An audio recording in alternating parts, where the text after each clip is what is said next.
तर आपले प्रतिनिधी सध्या आपल्या सोबत आहेत। अक्षय, मनोज जरांगेंचा ताफा कुठपर्यंत पोहोचलाय? आझाद मैदानाच्या दिशेने ताफा वळलाय का?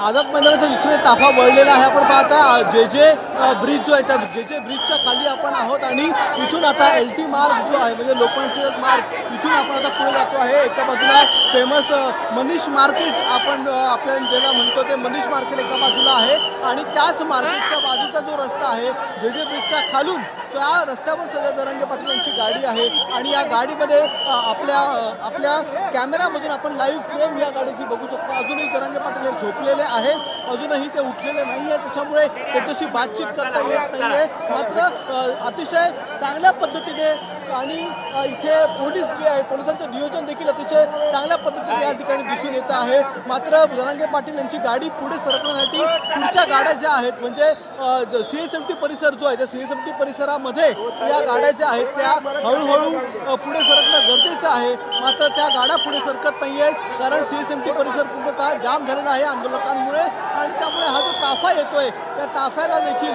लवकर वाट मिळत नाहीये, मोकळीक मिळत नाहीये। अतिशय धीम्या गतीने या सगळ्या गाड्या ज्या आहेत त्या पुढे सरकत आहेत। जरांगे पाटील यांच्या आसपासचा हा संपूर्ण आपण मॉब बघतोय।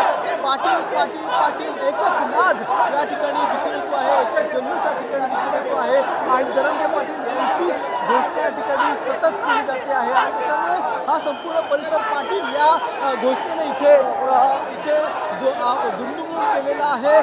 एका बाजूला गणपती सुरू आहे तर दुसऱ्या बाजूला मराठा आंदोलन, मराठ्यांचं हे भगवं वादळ आता CSMT पर्यंत पोहोचलेलं आहे। आपण पाहतोय हा मनीष मार्केटचा संपूर्ण परिसर आहे, एका बाजूला क्रॉफर्ड मार्केट आहे आणि एका बाजूला मनीष मार्केट आहे। अशा प्रकारे या क्रॉफर्ड मार्केटच्या परिसरातून आता जे ब्रिजच्या खालून ही गाडी मनोज जरांगे पाटील यांची ती पुढे सरकली आहे। मात्र गर्दी प्रचंड आहे दोन्ही बाजूला। आपण पाहिलं दोन्ही बाजूला मराठा मोर्चाचे कार्यकर्ते आंदोलक इथे जमलेले आहेत। सकाळपासूनच या ठिकाणी आलेले होते आणि या सगळ्या आंदोलकांना कुठे ना कुठे ठोकून धरलेलं होतं, या परिसरामध्ये थांबवलेलं होतं। आता मात्र ज्यावेळी मनोज जरांगे पाटील आलेले आहेत त्यावेळी त्यांना कंट्रोल करणं मुश्किल झालेलं आहे, त्यांना थांबवणं मुश्किल झालेलं आहे कारण हे सगळे कार्यकर्ते इतके मोठ्या प्रमाणात आहेत की या सगळ्या कार्यकर्त्यांना इथे किंवा या आंदोलकांना इथे थांबवणं मुश्किल आहे। त्यामुळे सगळ्यांना आता पुढे सरकण्याची विनंती पोलिसांकडून सतत करण्यात येते आहे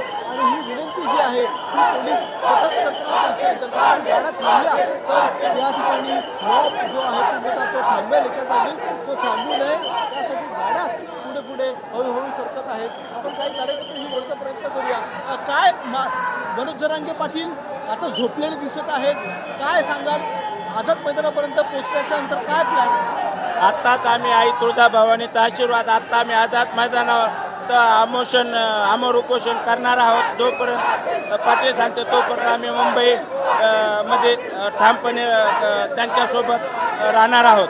5,000ची संख्या कधीच ओलांडली आहे, पोलिसांनी 5,000ची परवानगी दिलेली आहे, पोलिसांचं सहकार्य मिळत आहे का तुम्हाला? पोलीस बांधव चांगल्यापैकी सहकार्य करीत आहेत, तरी आम्ही जेणेकरून तेवढे लोक जातील तेवढे सहकार्य करून आम्ही जाणार आहोत आतमध्ये। तर आपण पाहता की पोलिसांचं सहकार्य जे आहे ते मिळत आहे, मात्र मोठ्या प्रमाणात अजूनही गर्दी जी आहे ती तशीच आहे।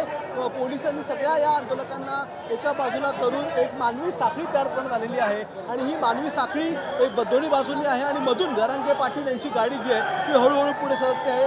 अजूनही जरांगे पाटील हे झोपलेले आहेत, आराम करतात, विश्रांती घेतात कारण की गेल्या 3 ते 4 दिवसांपासून जरांगे पाटील हे सतत या प्रवासामध्ये आहेत आणि प्रवासामध्ये असल्यामुळे थकवा येणं हे साहजिक आहे। त्यामुळे याच थकव्याच्या मुळे सध्या जरांगे पाटील झोपत आहेत। आता खऱ्या आंदोलनाला सुरुवात होणार आहे।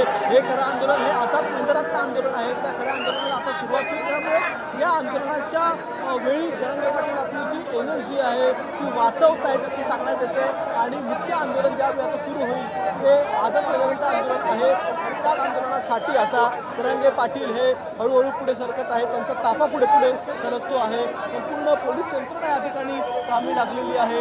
आपण पाहतोय DCP शेख सर या ठिकाणी आहेत, जे संपूर्ण ताफा हळूहळू पुढे घेऊन जातात. त्यांच्यावर जबाबदारी आहे या संपूर्ण ताफ्याला आझाद मैदानापर्यंत पोहोचवण्याची, आणि ती जबाबदारी ते पार पडतात. यांच्याबरोबर अनेक सिनियर PI असतील किंवा पोलीस निरीक्षक असतील, हवालदार असतील, हे सगळे दुतर्फा या ठिकाणी पसरलेले आहेत आणि एका मार्गाने, शांततेच्या मार्गाने, एकाच रस्त्यावरून हा संपूर्ण ताफा जो आहे तो पुढे पुढे नेला जातो आहे. आता आपण हज हाऊस जवळ आलेलो आहोत. हज हाऊस एक फेमस परिसर आहे. त्या ठिकाणी जे पूल जो आहे तो संपतो, त्या जे पूल संपतो त्या ठिकाणी आपण पोहोचलेले आहोत. इथून आझाद मैदान जे आहे ते इथून आझाद मैदान अगदी 5 मिनिटाच्या अंतरावर आहे आणि हे 5 मिनिटं मात्र अर्धा तास या ठिकाणी जाईल अशी शक्यता आहे. समोरचा आपण संपूर्ण हा परिसर बघतोय, ताफा बघतोय, गर्दी बघतोय या मराठा आंदोलकांची. या सगळ्या आंदोलकांमुळे हा ताफा जो हळूहळू पुढे सरकतो आहे त्याला आणखीन वेळ लागेल अशी शक्यता सांगितली जाते आहे. आणि या सगळ्या लोकांना जरांगे पाटील यांना भेटायचं आहे, त्यांच्याशी बोलायचं आहे किंवा त्यांच्याबरोबर बातचीत करायची आहे. त्यामुळे हळूहळू लोक जी आहेत ती पुढे सरकत आहेत, पण सगळे वाट बघतायत आझाद मैदानपर्यंत कधी जरांगे पाटील पोहोचतील याचीच ते वाट बघत आहेत. आणि ज्यावेळी ते आझाद मैदानपर्यंत पोहोचतील त्याच वेळी मुख्य आंदोलनाला सुरुवात होईल. सध्या जरांगे पाटील आराम करतायत, विश्रांती घेत आहेत, त्यामुळे सध्या त्यांच्याशी बोलणं होत नाहीये. मात्र एकदा ते आझाद मैदानात पोहोचले की मग मात्र मोठ्या प्रमाणात या ठिकाणी आपल्याला माहिती आहे आंदोलन सुरू होईल. आणि एकदा आंदोलन सुरू झाल्याच्या नंतर जरांगे पाटील आझाद मैदानात या सगळ्या गर्दीला, या सगळ्या मराठा आंदोलकांना उद्देशून काय बोलतात हे बघणं खूप महत्त्वाचं असणार आहे.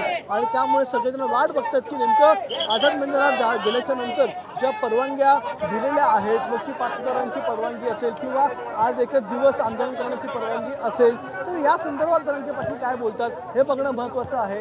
यासोबतच या सगळ्या आंदोलकांची सोय झालेली नाही आहे, यांची व्यवस्था करण्यात आलेली नाही आहे. पोलिसांकडून असेल किंवा प्रशासनाकडून असेल त्यांना या ठिकाणी थांबवलं जात होतं, त्यांच्या गाड्या लांबवर थांबवल्या होत्या. तर या संदर्भात देखील जरांगे पाटील काय बोलतात हे बघणं महत्त्वाचं आहे, कारण की कदाचित या संदर्भात रोष व्यक्त करतील अशी शक्यता आहे. एका बाजूला आपण जे पूल बघतोय, हा जे ब्रिज आहे, एका बाजूला हा रिकामा आहे कारण की पुढे या ठिकाणी येऊ शकणार नाही कोणी, त्यामुळे तो थांबलेला आहे जे पूल. दुसऱ्या बाजूला जर आपण पाहिलं तर दुसऱ्या बाजूला जरांगे पाटील यांचा संपूर्ण ताफा जो आहे तो हळूहळू पुढे सरकतोय. त्यामुळे एक हे जे दृश्य आहे ते दृश्य अतिशय वेगळं आहे. या ठिकाणी अनेक आंदोलनं झाली, पण हे जे आंदोलन आहे जरांगे पाटील यांचं ते आंदोलन अतिशय वेगळं आहे, कारण की मोठ्या संख्येने, इतक्या मोठ्या प्रमाणात कधीही लोक ही CSMT परिसरात आलेली नव्हती आणि आता मात्र हजारोंच्या बरोबर आहे अक्षय, तू दृश्य दाखवतोयस ती अत्यंत बोलकी आहेत की हे आंदोलन किती मोठं आहे हे दाखवण्यासाठी हजारोंच्या संख्येनं मराठा समाजाचे लोक हे मुंबईमध्ये दाखल झालेले आहेत आणि मनोज जरांगेंचा ताफा अवघ्या काही वेळामध्ये आझाद मैदानात पोहोचेल. प्रतीक्षा असेल. या दृश्यांसोबत एक छोटासा ब्रेक घेऊया. पाहत रहा ABP माझा.